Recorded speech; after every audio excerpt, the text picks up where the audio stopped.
ओम नमो भगवते वासुदेवाय नमः। जय श्री राधे कृष्ण। दोस्तों, स्वागत है आप सभी का हमारे यूट्यूब चैनल पावरफुल हिंदू धर्म में।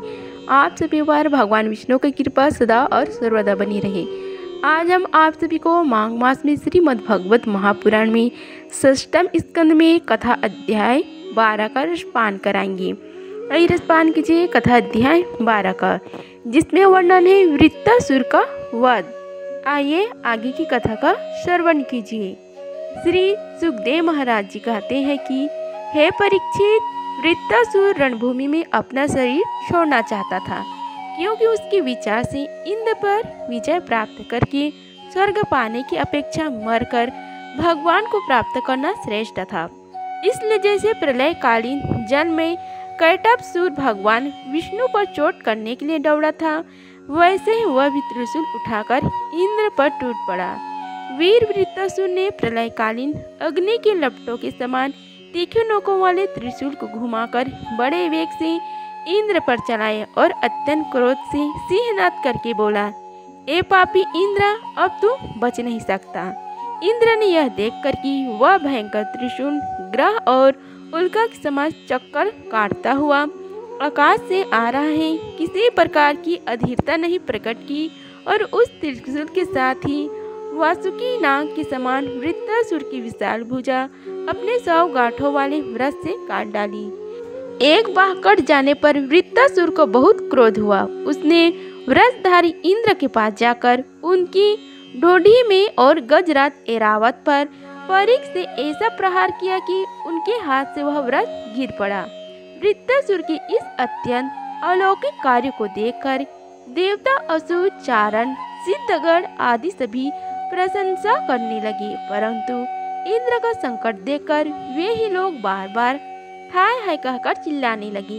हे परीक्षित, वह वृक्ष इंद्र के हाथ से छूटकर वृत्तासुर के पास ही जा पड़ा था, इसलिए लज्जित होकर इंद्र ने उसे फिर नहीं उठाया। तब वृत्तासुर ने कहा, हे इंद्र, तुम वृक्ष उठाकर अपने शत्रु को मार डालो।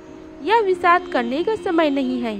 देखो, सर्वज्ञ सनातन आदि पुरुष भगवान ही जगत की उत्पत्ति, स्थिति और प्रलय करने में सामर्थ्य हैं। उनके अतिरिक्त देह अभिमानी और युद्ध के लिए उत्सुक अतिथियों को सर्वदा जय ही नहीं मिलती।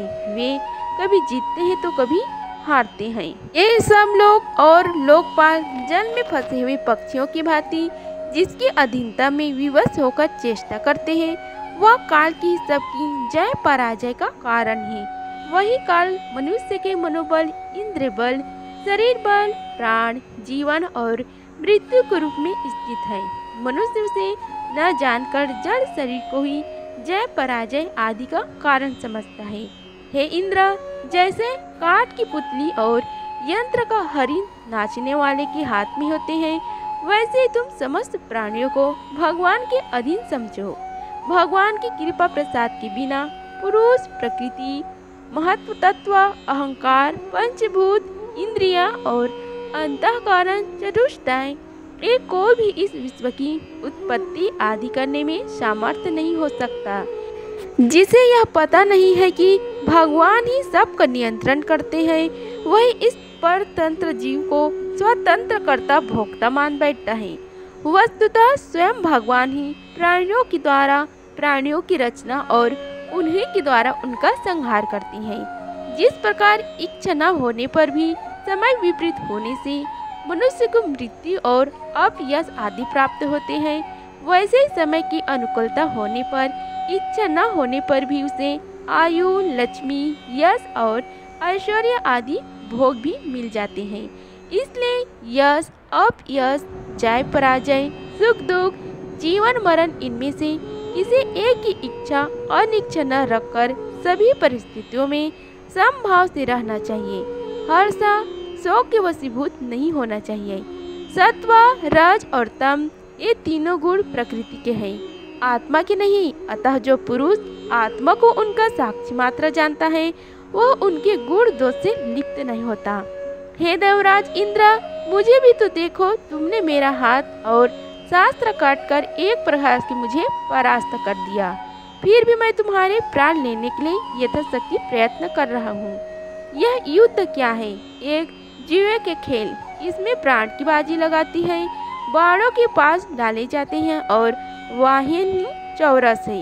इसमें पहले से यह बात नहीं मालूम होती कि कौन जीतेगा और कौन हारेगा। श्री सुखदेव महाराज कहते हैं कि हे परीक्षित, वृत्तासुर के ये सत्य एवं निष्कपट वचन सुनकर इंद्र ने उनका आदर किया और अपना व्रत उठा लिया। इसके बाद बिना किसी प्रकार का आश्चर्य किए हुए मुस्कुराते हुए वे कहने लगे। देवराज इंद्र ने कहा, अहो दानवराज, सचमुच तुम सिद्ध पुरुष हो, तभी तो तुम्हारा धैर्य, निश्चय और भागवत भाव इतना विलक्षण है। तुमने समस्त प्राणियों के सुहृदय आत्मस्वरूप जगदीश्वर की अन्य भाव से भक्ति की है। अवश्य तुम लोगों को मोहित करने वाली भगवान की माया को पार कर गई हो, तभी तो तुम असुरोचित भाव छोड़कर महापुरुष हो गए हो। अवश्य ही यह बड़े आश्चर्य की बात है कि तुम रजोगुणी प्रकृति के हो तो भी विशुद्ध सत्व स्वरूप भगवान वासुदेव में तुम्हारी बुद्धि दृढ़ता से लगी हुई है। जो परम कल्याण के स्वामी भगवान श्री हरि के चरणों में प्रेममय भक्ति भाव रखता है, उसे जगत के भोगों की क्या आवश्यकता है। जो अमृत के समुद्र में विहार कर रहा है, उसे शूद्र गड्ढों के जल से प्रयोजन ही क्या हो सकता है। श्री सुखदेव जी कहते हैं कि हे परीक्षित, इस प्रकार युद्धों में श्रेष्ठ महापराक्रमी देवराज इंद्र और वृत्तासुर धर्म का तत्व जानने की अभिलाषा से एक दूसरे के साथ बातचीत करते हुए आपस में युद्ध करने लगे। हे राजन, शत्रुसूदन वृत्तासुर ने बाएं हाथ से फौलाद का बना हुआ एक बहुत भयावान पराग उठाकर आकाश में घुमाया और उससे इंद्र पर प्रहार किया, किंतु देवराज इंद्र ने वृत्तासुर का वह परिघ तथा हाथी के सूंड के समान लंबी भुजा अपने 100 गांठों वाले वृक्ष से एक ही साथ काट गिराया। जड़ से दोनों भुजाओं के कट जाने पर वृत्तासुर के बाएं और दाएं दोनों कंधों से खून की धारा बहने लगी। उस समय वह ऐसा जान पड़ा मानो इंद्र के वृक्ष की चोट से पंख कट जाने पर कोई पर्वत ही आकाश से गिरा हो। अब पैरों से चलने फिरने वाले पर्वतराज के समान अत्यंत दीर्घकाय वृत्तासुर ने अपनी टोंडी को धरती से और ऊपर की होठ को स्वर्ग से लगाया तथा आकाश के समान गहरे मुंह के सांप के समान भयाने वाली जीव एवं मृत्यु के समान करला डांडों से मानो त्रिलोक की निगलता अपने पैरों की चोट से पृथ्वी को रौंदता और प्रबल वेग से पर्वतों को उलटता पलटता वह इंद्र के पास आया और उन्हें उनके वाहन एरावत हाथी के सहित इस प्रकार लील गए जैसे कोई परम पराक्रमी और अत्यंत बलवान अजगर हाथी को निगल जाए। प्रजापतियों और महर्षियों के साथ देवताओं ने जब देखा कि वृत्तासुर इंद्र को निगल गया, तब तो वे अत्यंत दुखी हो गए तथा हाय हाय बड़ा अनर्थ हो गया यो कहकर विलाप करने लगे। बल दैत्य का संहार करने वाला देवराज इंद्र ने महापुरुष विद्या नारायण कवच से अपने को सुरक्षित कर रखा था और उनके पास योग माया का बल था ही, इसलिए वृत्तासुर के निगल लेने पर उसके पेट में पहुंचकर भी वे मरे नहीं। उन्होंने अपने व्रत से उसकी कोख फाड़ डाली और उसके पेट से निकलकर बड़े वेग से उसका पर्वत शिखर के समान ऊंचा सिर काट डाला। सूर्य आदि ग्रहों की उत्तरायण दक्षिणयान रूप गति में जितना समय लगता है, उतने में दिनों में अर्थात एक वर्ष में वृत्रवत का योग उपस्थित होने पर घूमते हुए उस तीव्र वेगशाली व्रज ने उनकी गर्दन को सब ओर से काटकर पृथ्वी पर गिरा दिया था। उस समय आकाश में दुंदुभियां बजने लगी। महर्षियों के साथ गंधर्व, सिद्धा आदि वृद्धघाती इंद्र का पराक्रम सूचित करने वाले मंत्रों से उनकी स्तुति करके बड़े आनंद के साथ उन पर पुष्पों की वर्षा करने लगे।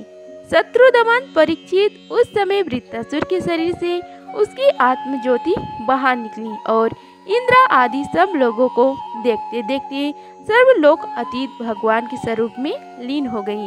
इस प्रकार श्रीमद् भगवत गीता में महापुराण में 6वें स्कंद में कथा अध्याय 12 का समाप्त हुआ।